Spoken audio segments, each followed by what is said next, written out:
ఖమ్మం జిల్లా వ్యాప్తంగా భోగి వేడుకలు ఘనంగా జరుగుతున్నాయి. తెల్లవారుజామున 3 గంటల నుంచే భోగి సంబరాలు ప్రారంభమయ్యాయి. భోగి మంటలకు సంబంధించిన మరింత తాజా సమాచారం మా ప్రతినిధి ఉపేందర్ అందిస్తారు. హిందూ సంప్రదాయంలో సంక్రాంతిని ఘనంగా నిర్వహిస్తారు. హిందూ సంప్రదాయం ప్రకారం కూడా ఇప్పటికే అంటే 3 రోజులు జరిగే ఈ పండుగలో మాత్రం దాదాపుగా ముందు రోజు భోగిని నిర్వహిస్తారు. ఏదైతే భోగ భాగ్యాలు కలగాలని చెప్పేసి ఉదయమే అభ్యంగ స్నానాలు చేసి భోగి మంటలను అయితే నిర్వహిస్తారు. అటు సంప్రదాయాల ప్రకారం కూడా ఈ భోగి మంటలను వేస్తూ ఏదైతే ఇంట్లో ఉన్నటువంటి పాత వస్తువులన్నింటిని కూడా ఈ భోగి మంటల్లో వేస్తూ అయితే ఈ కార్యాన్ని అయితే నిర్వహిస్తారు. ప్రధానంగా మహిళలు ఎక్కువగా ఈ కార్యక్రమంలో పాల్గొంటూ ఉంటారు. ప్రధానంగా ఈ భోగికి సంబంధించి ఎటువంటి ఏర్పాట్లు చేశారనే విషయాన్ని మనతో మాట్లాడడానికి కొంతమంది మహిళలు ఉన్నారు. వారిని అడిగి ఆ విషయాలు తెలుసుకుందాం. చెప్పండి మేడం, ప్రధానంగా ఈ భోగికి సంబంధించి అంటే నిర్వహించడం ఎలా అనిపిస్తుంది మీకు? ఈ ప్రోగ్రామ్ చాలా బాగుంది. అసలు నేను ఇప్పుడు ఫస్ట్ టైం పాల్గొనడం. ముగ్గుల పోటీల్లో కూడా ఈరోజు పాల్గొన్నాం. భోగి మంటల్లో కూడా చాలా సంతోషం. మా ఖమ్మం జిల్లాలోకి ఈడ ఫస్ట్ టైం అనమాట ఇంత పెద్ద ఎత్తున జరగడం అనేది. అందులో మేము ముఖ్యంగా మా యోగా సిద్ధార్థ యోగా విద్యాలయం సంబంధించిన సభ్యులు అందరం పాల్గొనడం ఇంకా చాలా సంతోషంగా ఉంది. మీరు చెప్పండి, ప్రధానంగా ఈ భోగి పండుగకు సంబంధించి ప్రత్యేకంగా హిందూ సంప్రదాయం ప్రకారం కూడా నిర్వహిస్తారు. ప్రధానంగా ఈ భోగిని కూడా ఎంతో పవిత్రంగా కూడా నిర్వహిస్తారు. అంటే యజ్ఞయాగాల్లో నిర్వహించే విధంగా కూడా ఈ భోగిని నిర్వహిస్తారు. మీకు ఎలా అనిపిస్తుంది? ఈ భోగి పండుగ అనేది ముఖ్యంగా కొత్త సంవత్సరంలో రైతు తన పంటని ఇంటికి తీసుకొచ్చి అన్నటువంటి సందర్భంలో ఆ సంతోషకరమైన సందర్భాన్ని జరుపుకోవడం కోసం మనము ఈ విధంగా సంక్రాంతి సెలబ్రేషన్ జరుపుకుంటాము.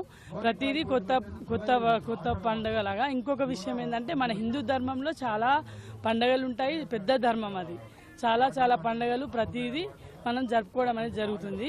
ఇది ముఖ్యంగా రైతుకు సంబంధించింది. రైతు లేనిది మన ప్రపంచంలో ఏదీ లేదు. రైతన్న పండించే పంట ద్వారానే మనం ఉండేది. మనకు కావాల్సింది అది. కాబట్టి దానికోసమని దీన్ని చాలా చాలా పెద్ద ఎత్తున జరుపుకోవడం అనేది జరుగుతుంది. ఇది మన ఇండియాలోనే చాలా పెద్ద ఎత్తున జరిగేటువంటి పండుగ. అందులో మన ఖమ్మంలో ఈ ముగ్గుల పోటీ అనేది పెట్టడం వల్ల మాకు పార్టిసిపేట్ చేశాము. చాలా సంతోషంగా ఉంది. ఈ విధంగానైనా మన కల్చర్ అనేది ఏ విధంగా ఉంటుందని మన నెక్స్ట్ తరాలకు తెలియజేసే విధంగా కనీసం వీడియో రూపంలోనే ఇచ్చే అవకాశం మనకి ఈ విధంగా కల్పిస్తున్నారు. నెక్స్ట్ జనరేషన్ వాళ్ళు మన నుండి ఇవన్నీ కంటిన్యూ కావాలంటే ఇలాంటి ప్రతి చోట ఎప్పుడు జరుపుతూనే ఉంటేనే మనకి మన హిందూ ధర్మం అనేది నిలబడుతుందని నా ఒక అభిప్రాయము. చాలా సంతోషం అండి ఈ ప్రోగ్రాము కండక్ట్ చేసినందుకు వాళ్ళకి ధన్యవాదాలు. మీరు చెప్పండి అమ్మా, ఈ భోగి నిర్వహించడం మీకు ఎలా అనిపిస్తుంది? అంటే గతంలో అంటే మహిళలు ఎక్కువగా చేసేవాళ్ళు, ఇప్పుడు అంటే కొద్ది ప్రాంతాల్లోనే జరుగుతుంది కదా?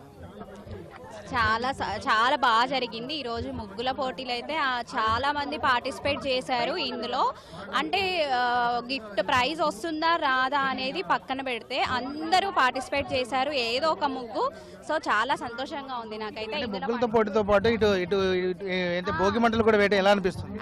ఇది చాలా బాగుంది. ఇది యాక్చువల్ గా అందరూ పెట్టరు అనమాట. ఇదైతే కొంచెం డిఫరెంట్ గా ఉంది. జ్యోతి ప్రజ్వలన ఇట్లా పెట్టడం అనేది చాలా బాగుంది.